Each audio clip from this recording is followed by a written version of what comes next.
Rigid papad, we can use other papads also. This is a healthy alternative so that we can fry the papad without any oil.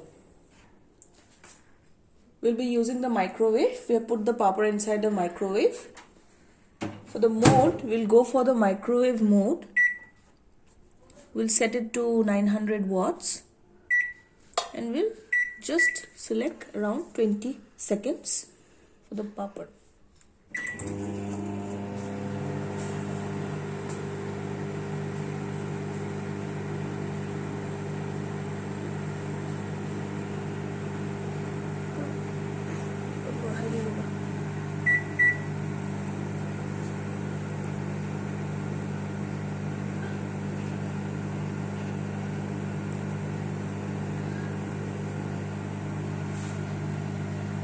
We can eat papads for any recipe we want.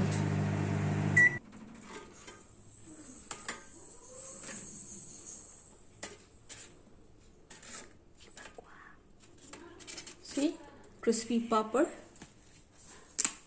just like when you fry it. Let it,